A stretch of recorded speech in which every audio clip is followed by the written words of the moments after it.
Welcome to another episode of What Do You Collect? We have Michael Dault here, the director and writer of Hobby Hustle, and we have Jacob Eisenberg from Dapper Labs and NBATOPSHOT, NFL All Day. Welcome to the podcast, guys. Thank you for coming, and thanks for joining me today. This is going to be exciting. Thanks for having us. Yeah. All right. Pleasure. This is some fun stuff here today. We're talking about a little bit of the physical collectibles that are out there and some of the digital collectibles that are out there. Just watching some of this great documentary that came out, Hobby Hustle, really tells a true story of a collector and really tells a little bit of the industry of what's going on. I recommend everybody to get on your streaming platforms, take a look at it. Michael, welcome, and please let us know what rattled in your head that said, I need to make this documentary and I got to put it out. What was the reason that you made this great film here? It started out kind of like, I just love collecting, and it was something that I did when I was a kid, picked it up later on in life. And I thought, man, I want to do kind of that cliche love letter to something that you cherish, right? And that was collecting. I mostly collect baseball. I mean, I collect other sports, but I kind of, collect, cards and just bobblehead, just a little bit of everything, baseballs and what have you. So I was kind of approaching it, and I thought, man, this is going to be great. And then the more I started digging into the hobby and talking to people, they were telling me more stories about how they got ripped off more than they actually the love for it. And I thought, well, okay. And and then I had a friend who the topping of it all, where I knew I had to change the direction of the documentary, not just from being a love letter, but kind of like a cautionary tale, was where I had this buddy who spent $200,000 on like hockey memorabilia, signed autograph, jerseys and pucks and everything. He got it authenticated, right? He got a PSA official coming in, authenticate it, and he found out 98% of his collection was false, sucked. Oh, wow. Nothing, crap, yeah. The guy had, he was in a bad place for a while because he spent so much money and so much time getting everything. And I thought, let me dig further into this. And it first started with Cliff Panizich, where I came across his story from Sports Illustrated, Operations Base, and then from there, Paulie, I just took off, and then I started getting more stories. And you know how it is when you get that mind going, you just, I can pull this and I can pull this, and at the end, I think I actually had too much content, which is a good problem to have. Yeah, no, the stories, once I get to like a deep dive into this, it's just, I'm sure you just found so many interesting stories with it, and it's just you could tell through the movie. It's just great how many different stories you tie together. So I really love that fact where it's just jumping from one path to another path, different avenues of how many people came across different stories, some enlightening, some great, some warning signs. It's just overall just like a great film. I think every collector, every hobby nut out there should definitely take a look, and just really shows the full knowledge out there of what you're collecting and how to collect. Because sometimes it's sometimes you're unknown, sometimes you're just buying because you like the way something looks, but obviously the way you opened it up and the way you really tell the stories was just unbelievable. Just a great story to tell. Yeah, thank you. And it was hard. I think the hardest part was picking out what I would put into the documentary, because we covered so much. I had this whole thing where I went around shooting people's man caves, mm-hmm. right? And I was going to add that to the documentary, but when I looked at the doc, I thought it was just so much fat, so I ended up having to cut that. I could almost make a whole nother movie. I had so much content. And wow. with this subject matter, as you guys know, I mean, there's just so much. There's just so much to cover that it's just hard covering everything. So I picked the stories that I thought people would want to see. So yeah. I mean, talking about making another movie, I don't know, Jacob, I don't know if you could enlighten Michael a little bit. Michael, I don't know how much of about the digital with NFTs and NBATOPSHOT moments that have come out over the years. There's been a fun ride and a lot of newsworthy moments throughout the collecting at NBATOPSHOT. So who knows? Maybe there's something in here that you say maybe sparks a light. You say maybe we'll make a digital collectible movie next. So Jacob, you mind enlightening him on a couple of the fun stories and just the path of Top Shot and what brought you here and how you feel just the industry's been going since you've been a part of it? Yeah, definitely. I mean, I think Michael's film was an incredible kind of expose on kind of all of the potential pitfalls of physical collecting. And when you look at digital collecting, obviously very nascent space even still to today. But a lot of kind of the theories behind why Top Shot could work way back before it was even a product kind of stemmed from just identifying the market of physical collectors and what are the pain points they experience. Well, of course, counterfeitism is a big issue. Shipping, arbitrary grading,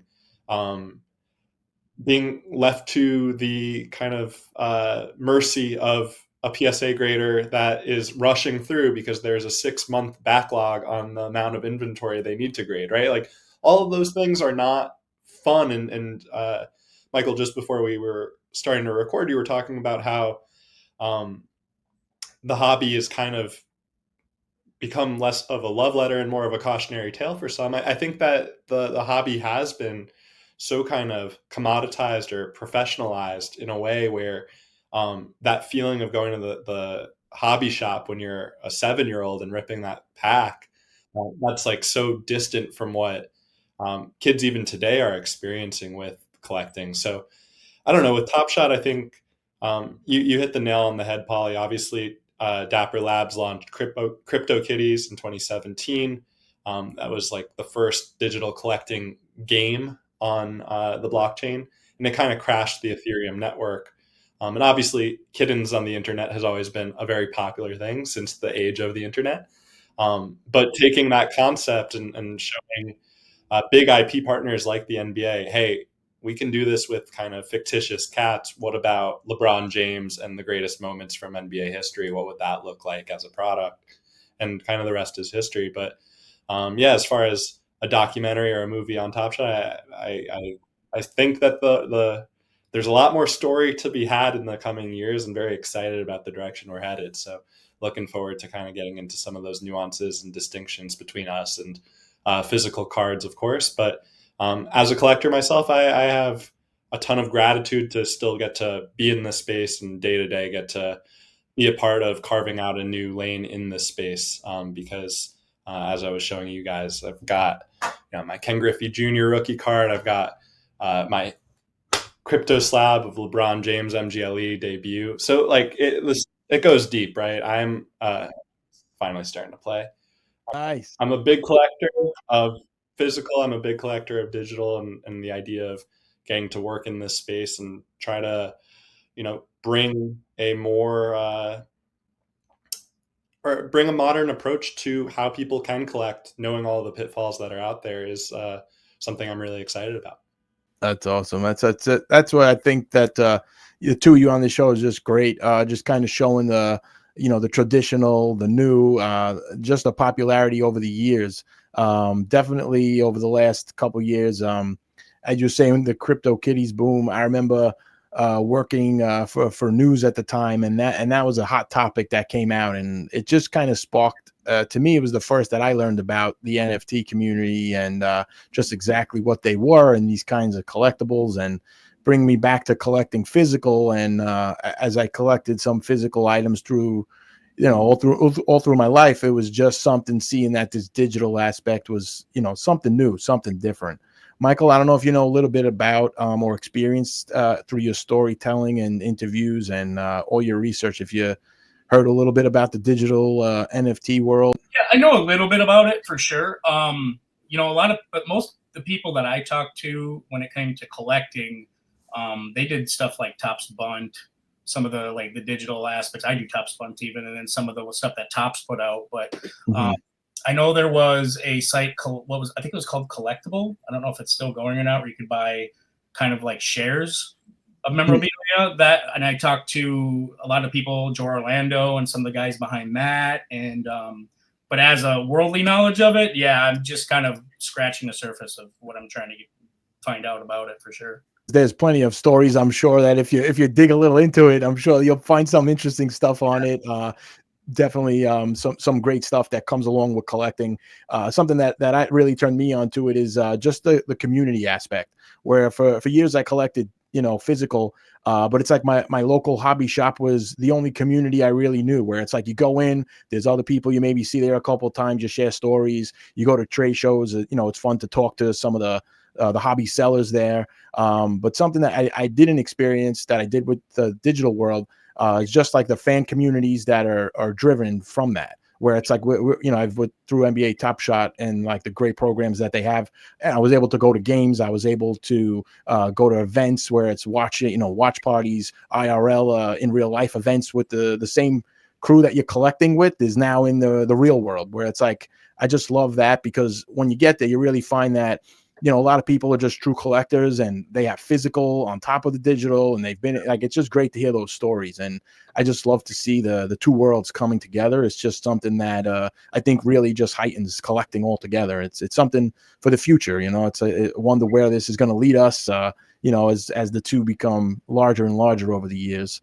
I guess as far as like from the last 3-4 years, there's been, the boom since the COVID time. Have you noticed a big change through that? Yeah, I think that no secret, right? 2020, 2021 was kind of like this perfect storm of a lot of things happening at once. A lot of people being kind of pent up at home, uh, trying to avoid COVID, and a little bit bored, looking for new hobbies and new ways to spend money. So I think obviously that was not exclusive to digital. That happened in physical as well, and we saw kind of within a 6-month span, crazy recorded sales, record sales on both the physical side, and then obviously Top Shot launched right into this market that was heating up extremely warm. So we got to a point where Terry Rozier base set cards, base set moments were going for $80 a pop, all off of this speculation that like the ride will never end. I think certainly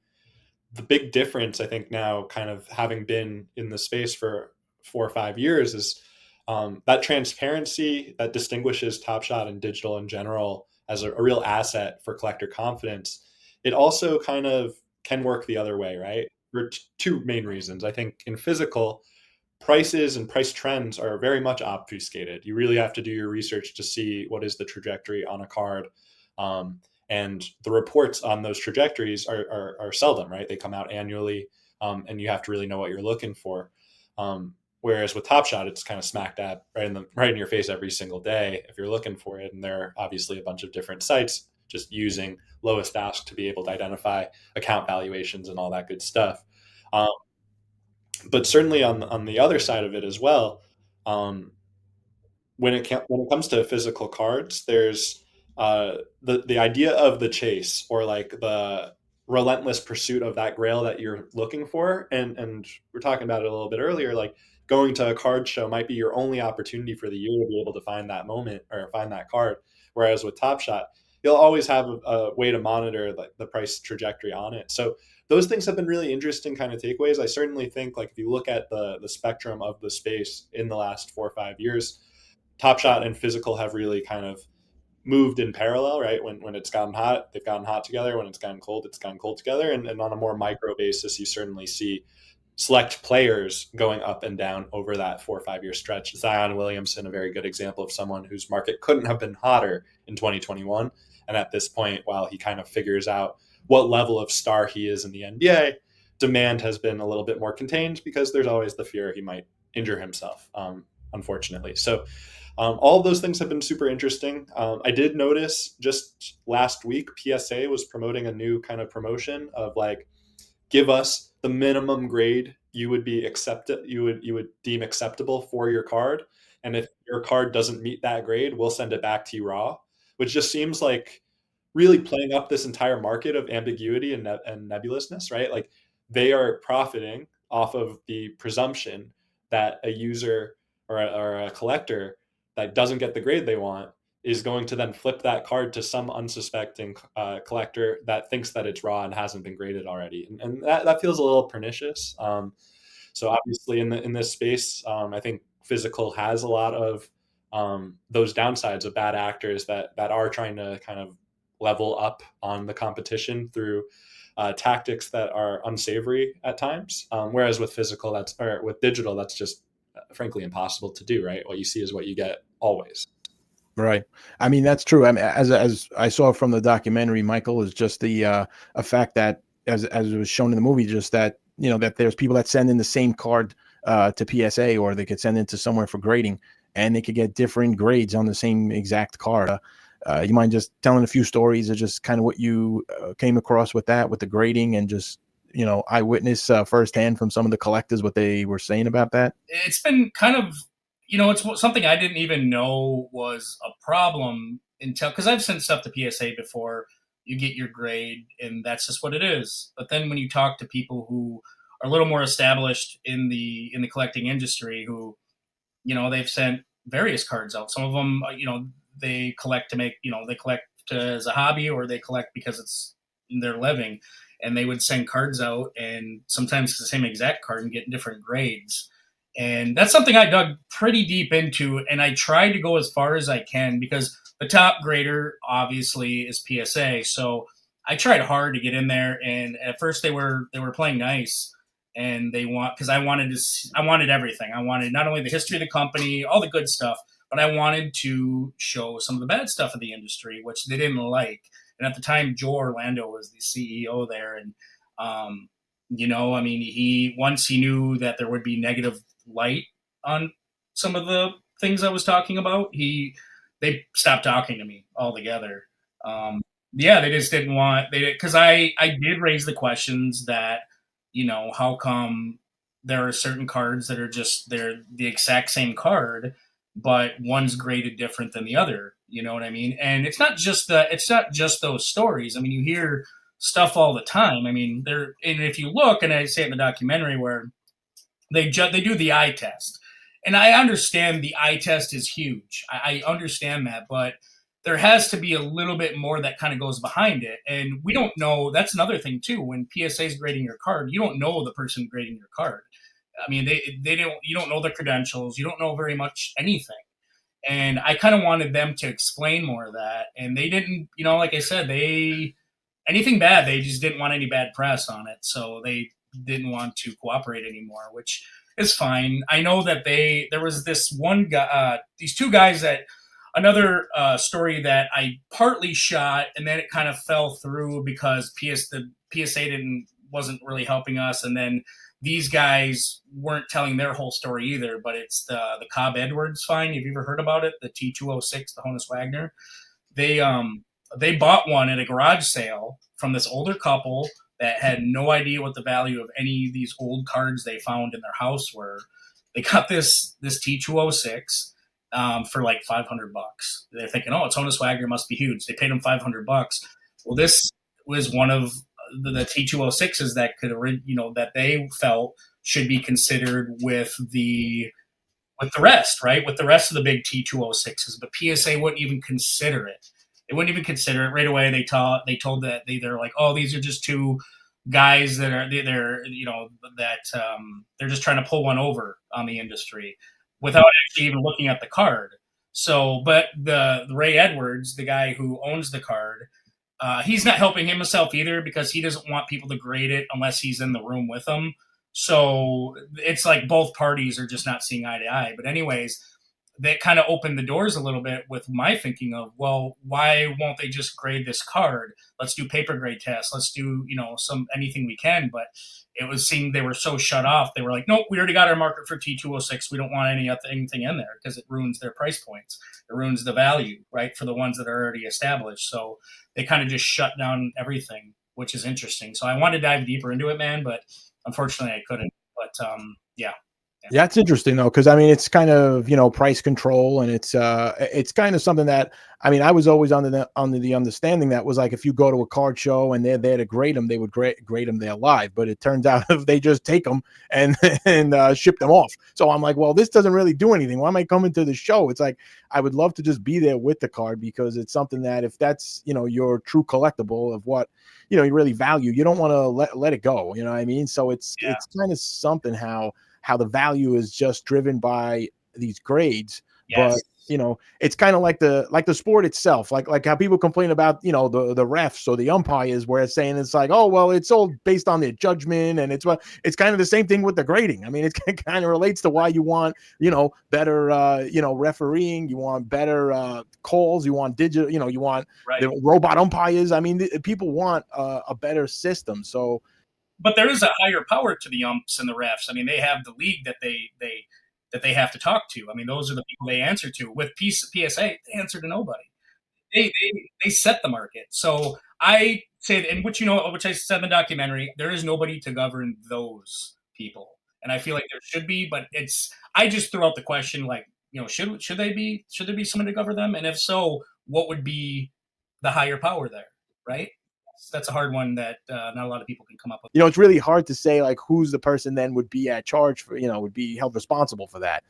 You know, it's something that you just wonder to kind of see how this takes place over the years, how maybe people move away from grading or not in the future. Currently, it looks like everything's being graded. Sometimes there's some $5, $6 cards that are graded, and I'm like, doesn't it cost a lot more to grade the card itself than just what the value of it is? Where you wonder why it's even done in the first place sometimes. Yeah, well, that's a huge question that a lot of people want to know. And here's something from the document that's not in the documentary that I thought was interesting. I talk about the Black Swan fine, and that's, you know, for all those, that's the E90 series, the one that with the red background and everything else. And essentially, PSA, when they made the deal to grade those cards with the Kistner family, they required them never to tell how many cards they graded. Wow. I always thought that was kind of weird. Yeah. Why not? Why? And so I asked Carl, you know, and Carl said, I can't tell you an exact number, but he says it's over 700 cards. Wow. You can give me an exact number legally, which I thought was weird. Like, why not? So. Wow. Yeah, that is strange. I mean, you wonder what exactly the reasonings for some things are, but as it comes down to the collector, the collector wants what they want. You know, it's kind of, if they want that 10, they're going to pay for that 10, whether or not they think it is, they're going to believe it is, you know. Just like what do you think about the digital and say like what I know the NBA licensed video clips and highlights and moments of the players. So, I mean, as far as like the quality of the video or the quality of the actual collectible, just want to tell us a little bit about that. Yeah, certainly. I mean, look, I think there are ostensibly for a collector, and I might go into a couple tangents here, but there's a lot I want to cover. I think it's a great question. So I think, like, for starters, let's say the obvious, right? The blessing of physical for a collector is that there is degradation over time. There's guaranteed cards going missing or cards getting lost, which theoretically makes all the supply scarcer over time. Now, if you're not in the digital space and you're not on Top Shot, it might actually be a dissuasion that all of these moments on Top Shot are by definition flawless and in mint condition forever, right? And so we've actually, and Paulie, you know this, but Michael, maybe to share a little bit about our strategy there, we've actually created kind of game loops and mechanics where collectors can burn their moments or trade in their moments to earn new moments or new packs. And what that's done is you can look at supply of a moment that is out of call 99, and over 3 years, that very valuable legendary moment might be down to 74 or 73, because over time, people have traded in 25, 26, 27 of these moments to earn new things. So those aligned incentives between us as kind of a collectible that wants to make these moments scarcer over time and highly desirable and coveted. And there are collectors that fit the profile of, they want to just own the stuff and they don't want to look at it for 10 years. And they just want to trust that, hey, by me just sitting on it, it's getting more interesting over time. And then there are a lot of collectors that want to grind and kind of play the trade-in game and constantly rearrange what's in their collection. And they're doing the work that is benefiting the collectors that are just holding on to their assets and keeping them in storage for a long while. So there is that element of it. But I think a lot of the things you were talking about, Michael, around just kind of the thriving in ambiguity or the haziness of kind of why don't they want to share an exact number of Black Swan, whatever it may be. I think that's just like why I'm so bullish on digital long term. Like it seems so obvious to me that these pieces of transparency are going to win out, because as our society becomes more and more, I think, weary of institutions and wanting to have kind of proof The blockchain is a great equalizer there. Now, I will say this, like, I don't want this conversation to be all negative about physical. I think we're all massive fanatics of physical, no pun intended, and we love our collections. So one of the things I think that physical does a lot better than digital today, or at least we can look to and aspire to be, is they have legacy, and they've created brands that have consistency year over year for decades. And that is something that we, as we continue to grow and iterate and try to become the finished product of what we know we can become, we have made adjustments on set designs year over year. Or we have made adjustments on even just mint counts of a set year to year. So as we kind of get a better understanding of what our community craves and seeks, they want predictability. They want deterministic results. They want to know, if I put in X amount of time and effort and money, then I can expect X, Y, and Z back in terms of the packs I have access to, or the leaderboard rewards via competition. And all of that, I think, is like, we have all of the tools kind of at our disposal to create the levers and make it possible. And now it's just up to us to kind of provide that framework, that clarity, and allow our collectors to be able to pursue any collection style that they wish with confidence that they are going to be able to see the fruits of their labor, be it putting together an awesome collection that they can organize themselves in their profile, or be able to win next week's fast break where the grand prize might be a Kia Telluride, or anything in between, right? For real. Yep. That's for sure. I mean, that's some of the fun stuff too. I mean, that I've enjoyed with the daily fast breaks, and it's just kind of challenges. It's like daily fantasy, but you use your collection to play along, and you could win prizes as far as packs and moments, and like they said, merchandise. A Kia Telluride at one point during the All-Star break. That was definitely something as a highlight. It's just something that is kind of becoming more of an experience, as far as physical and digital. It's just creating these trade shows as well for physical. I've been seeing the Fanatics Fan Fest event in New York City. Last year was the first year for that. This year it's happening again, and it's just like a ton of a huge trade show with just a ton of different celebrities, sports stars, as everyone comes to kind of trade and show their collections and buy collectibles. It's just really growing. It's something that, Michael, a little bit maybe to what you kind of been seeing from the people you've been talking to, you think this industry has been reaching the younger generation the way it should? The older generation is just into it more. Where do you kind of see the future of this going lately? Yeah, I mean, the future I think is bright, really. I mean, aside for all the negative stuff that, I have talked about and that I've shown in the documentary, I think at its core, and kind of a testament with Jacob and what you were talking about, I mean, people like the experience. They like, certain things that make them feel good about like a certain player or team. And I think with Fanatics, I'm a big Fanatics fan.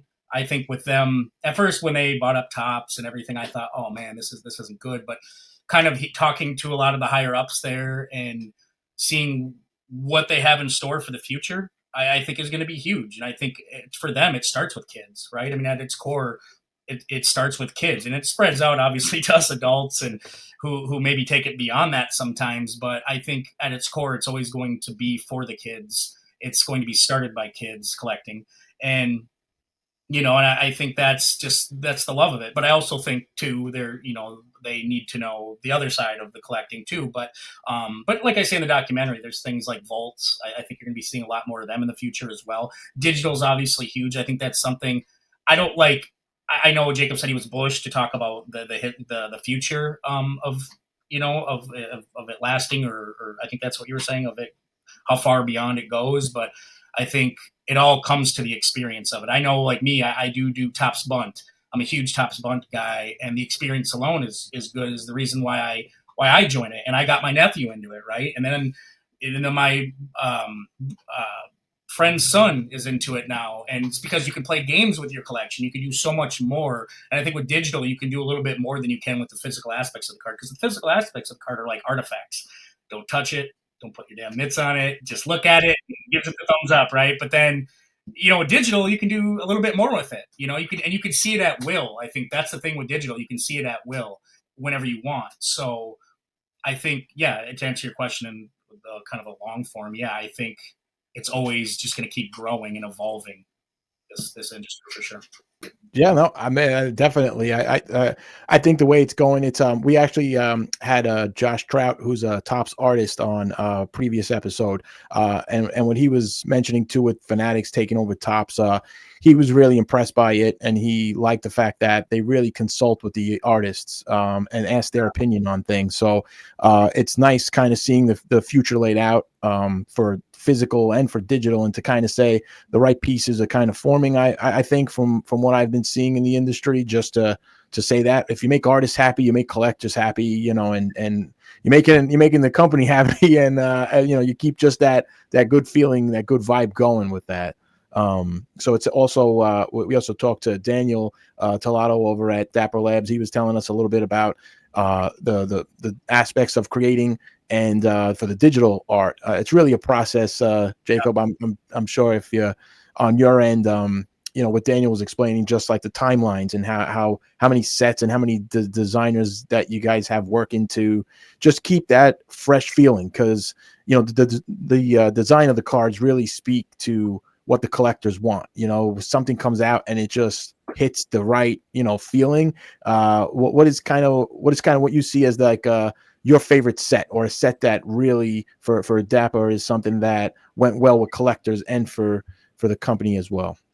Yeah, for sure. And then let me just say, I love Daniel and our creative team, best in the business. Couldn't be prouder to be able to get to work with them every day. I don't know. For me, like I pinch myself because the things obviously I'm a utility man internally, and I do a lot. I wear a lot of hats, and you know, try to be as helpful as possible. But one of my favorite things, and more so back in the day than today, but was a big part of like my favorite part of the job early was coming up with set ideas and set names. So I have a very vivid memory of just like having a 45-minute meeting. We needed to come up with a set that could consist of nearly 30 to 40 different plays, not exclusive to superstars, and interesting enough for lower level collectors or collectors without the deepest budgets to be able to want to collect all of them. And I feel like if the meeting was 45 minutes, we were just kind of talking in circles for 43 minutes. And we felt urgency at the very end of the call. And I think I was like scrolling Twitter, just trying to get inspiration. And I saw like on this day, or like a memory of like, it's hard out here for a pimp from like the Oscars. And it was like about that movie, Hustle and Flow. And I'm like, Hustle and Flow, Hustle and Flow. What about Hustle and Show? And sure enough, Hustle and Show is a set celebrating gritty hustle plays and flashy showmanship all on the court, and it's kind of divided in two. So that's always had a soft spot in my heart. And obviously we had a community kind of format of that called the Hustle and Showroom, where collectors that love those two kind of clashing identities or orthogonal kind of themes and collected them with pride. But no, over the years, I mean, I think one of the things that we've really gotten right and will, you know, bear the test of time and show as much is just around rookies and how we handle rookie scarcity, and just like comparing the hundreds of thousands of rookie Wemby cards that are still ungraded out there against the fewer than 5,000 total rookie mints of Wemby on Top Shot across all of the tiers. So I think rookie debut in particular was a very controversial one internally, where I was very passionate about the moment should come from their first game. The moment should be ideally their first bucket. If they don't score a bucket, their first box score stat. Over the years, we've certainly cut it close with a few, right? LaMelo Ball's first assist, not the most special highlight you'll ever see, but in its own way, kind of a special memory for the Top Shot community.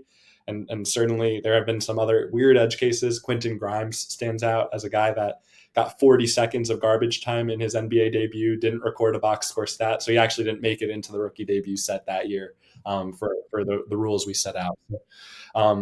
I think like when all is said and done, every NBA player is going to remember their first game. And so being able to commemorate the rookie debut with that first game, whether or not they have a big highlight, is it's something that distinguishes us and makes the set very special for those collectors. Mm-hmm. After hearing you hustle and show as one of your favorites, I'm just thinking of a collab, maybe a little hobby hustle and show. Maybe the two of you guys get together, and make our own special commemorative collectible. I don't know, just throwing it out there in case something sparks your interest. I think that's Jacob. I think that's so interesting when you were like telling us that, like coming up with like set name and the variations. Real quick, I don't know if I can just ask you a question, but Sure, how do you know like how many variations of something you're going to have? Like if you have, say, I don't know, whatever set you're going to bring, and then there's variations, like there's foil, there's chrome, there's this, there's that. I guess my question to you is, how do you know how many variations you're going to do, and why does there have to be so many variations of like one given card?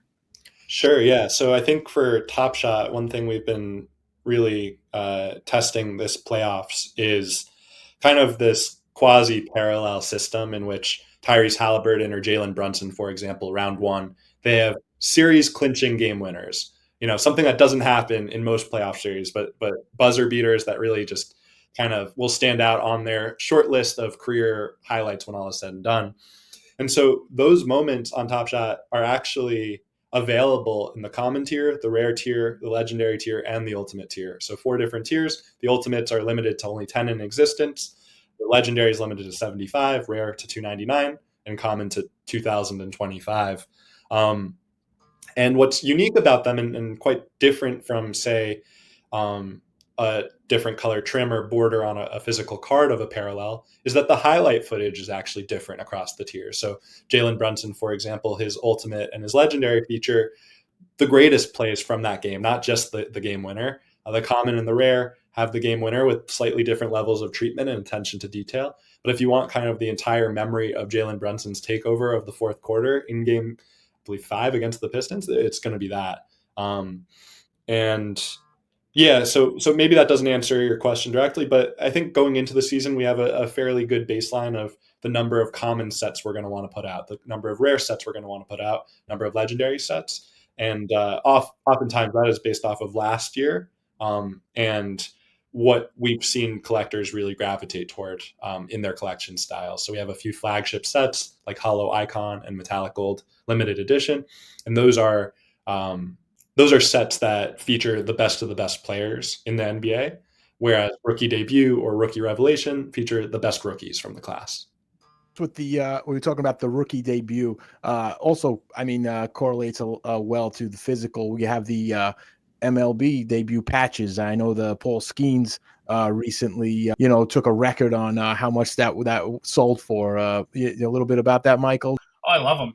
One of the questions I asked everybody in the documentary was, when you get patches, when you get relics, like when you get the like game used jersey in this card or game used glove, they'll cut a piece of that. And I asked everybody who weren't in the industry, like just run of the mill collectors, if they thought that was real. And most of them are like, no, I don't think that's real.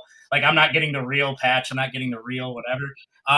But then I actually talked to the people who know it, and they're like, no, it definitely is real. I remember talking with AJ Dillon of the Packers, and he goes, I hope it's real. He goes, because I have to give my jersey after like every so many games or whatever. I'll give my jersey to them, and then I know that they'll cut it up and put it into like cards and stuff. I'm like, really? He goes, yeah, I hope so.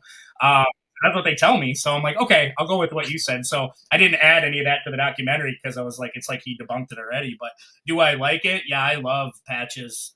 One thing I love about all these companies, all these artists, that they're almost trying to one up each other all the time, right? Panini's always trying to one up, and the artists behind it, right? They're always just trying to one up each other. And the art, it's so good for us, the consumer, where we sit back and we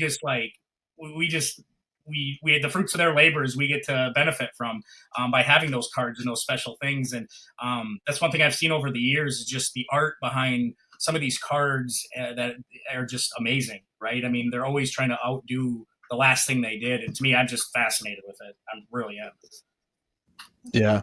No, it's definitely great to see the creativity that's been coming with the physical, the digital world. Yes.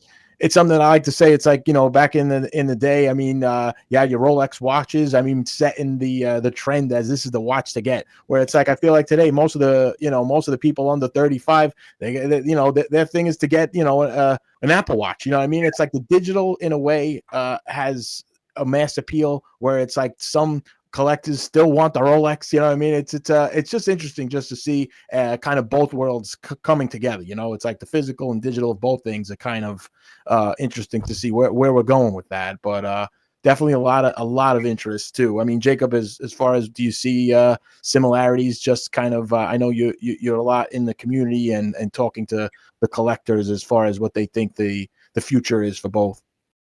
Yeah, definitely. And I think to Michael's point, right, the one-upsmanship is good for the consumer, and it's good to innovate, right? We're in a space that I think craves innovation, and everything from the debut patch you were talking about to embellishing moments on Top Shot and adding kind of special effects long term. Like, all of that is going to be better for everyone. And this season we took a really important step forward, and we added audio across every tier on Top Shot.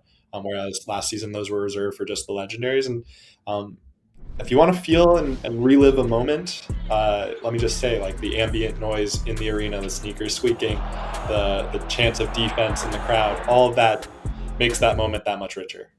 Yeah, no, for sure. That changes the game. I mean, really, when you think about it, because vintage has the feel stuff, right? The stuff you can feel, in the cards. You're like, oh, I can feel the fabric, I can do this. But digital, if you can hear like a soundbite or the sneakers like on the floor, like you were saying, dude, that like changes the game. I mean, I think that just like it brings the experience to the consumer. I think that's fascinating. And I think that's where they'll continue to evolve.